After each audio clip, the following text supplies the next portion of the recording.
The always materials. Humans have always loved gold. Its resistance to corrosion has made it useful to jewelers since the time of the first pharaohs. This association with wealth, combined with its persistent shininess, has made it a perennial favorite as a store of value and backer of currencies right up to the modern age. Until the world wars and the rise of the US dollar, gold was what most countries held to back their economic systems. And even in the age of US dollar supremacy, gold typically ranks third or fourth in most countries' reserves. In the digital age, the combination of gold's immunity to corrosion and its high electrical conductivity grants it niche applications in the semiconductor space. Industrial uses? Government uses? High value? Check. Store of value? Check. Pretty? Double check. And yet, gold is absolutely stupid. There is next to no opportunity for useful metallurgy or value add. You don't mix gold with a better material to get better conductivity because gold is already the best conductor. You don't mix it with a lesser material to degrade its conductivity because you can get the same result with cheaper substitutes. About the only time gold is alloyed is to make it so your rings don't bend while you wear them. Either it is the only thing to use for a product, or its use would be pointless. That makes its supply chain simple. Ore is mined, purified, transformed into mostly pure metal, and then you're done.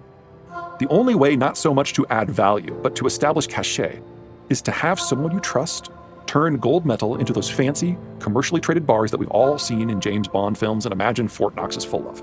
It is, by the way. Refiners and recyclers fly gold to this final coolification step. There's no slow boat for gold. These cool dudes melt it all down, check for purity, fashion those iconic ingots, and put their personal stamps of guarantee on the final product. Any of these dudes that matter are either Swiss or Emirati. China has been trying to muscle into this final step for decades. At a glance, it would seem China has a shot.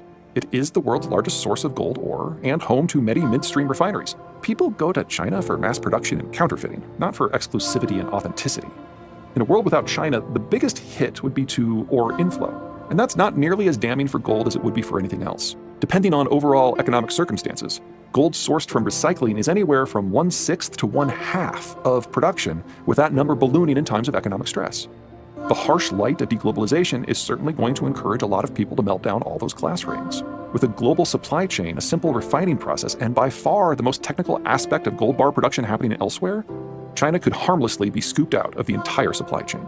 Lead has long been a magical substance. Easy to mine, easy to refine, easy to shape, easy to alloy, easy to incorporate into any chemical mix to manifest whatever properties we want.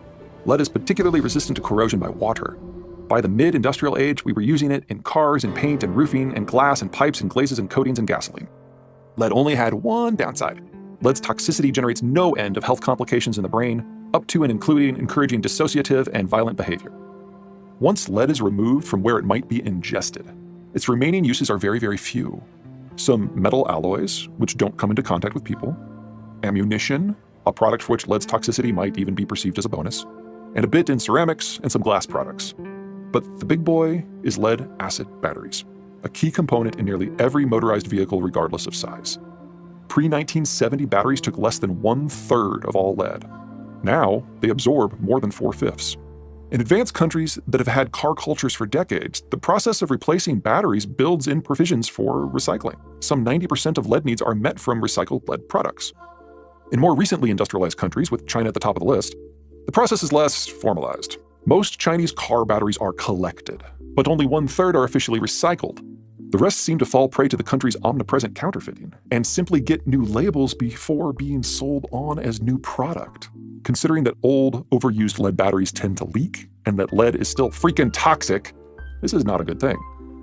In any case, such mass lead recycling means the developed world can mosey right on without missing a beat. And should China find itself unable to access imported lead ore, it can at least comfort itself that an improved recycling program would both solve a big chunk of supply constraints and make for healthier living environments.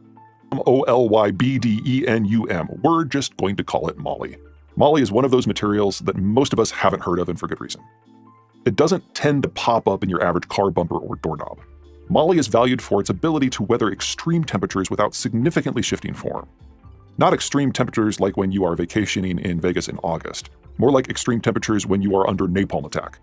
If done right, moly-alloyed steel even becomes a superalloy, a material that maintains all its normal characteristics, even when within easy reach of its actual melting point. Militaries love to use moly in armor and aircraft and carbine barrels. In the civilian sector, moly tends to serve in very high-end industrial equipment and motors. as well as sorts of stainless steels that need to be as tough as physically possible, whether in construction, roll cages, high-end Asian cooking knives, or super high-end light bulbs. In powdered form, moly is used to fertilize cauliflower? The future of moly is likely A-OK. Moly is produced in a series of steps, often different for each different type of source ore, often in different facilities, often in the Western Hemisphere, and often linked to the specific steel foundries that alloy it. The result is a supply system far more segmented and resistant to vertical integration than something like bauxite. No Chinese stranglehold here. The essential materials. The first material is arguably the most important since it is the base material that makes everything from buildings to roads to telecom towers possible: iron ore. Regardless of variety or quality, iron ore comprises at least the majority, and often more than 90% of the material in every bit of steel humans use. This makes understanding the world of iron ore very simple. You just need to understand China.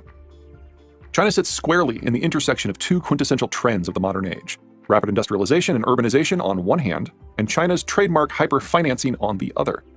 Any successful industrialization and urbanization requires new roads, new buildings, and new industrial plant, all of which require massive volumes of steel.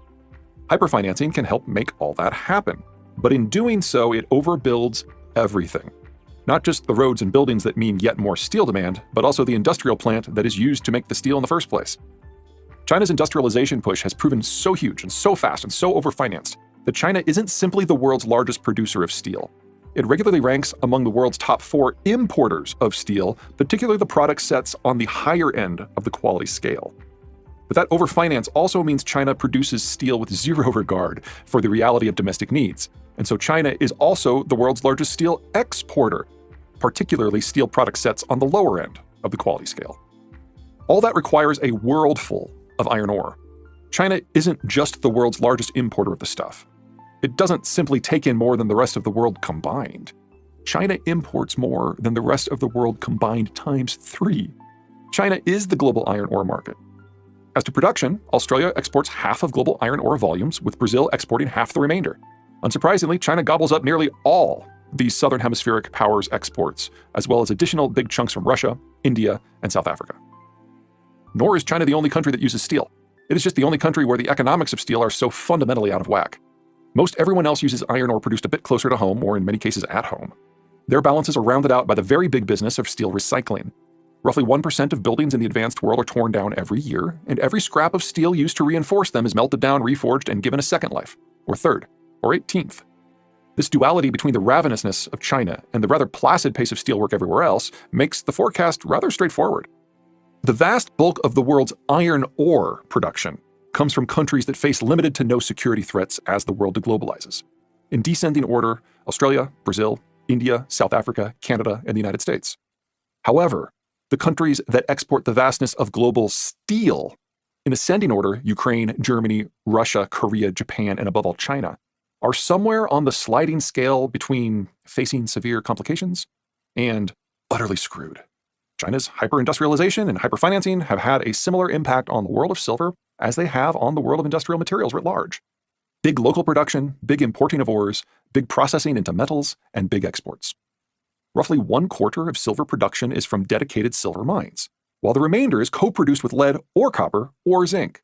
Silver metal, particularly from jewelry, is also eminently recyclable. In terms of extraction and processing and refining and recycling, silver's production cycle is well distributed geographically.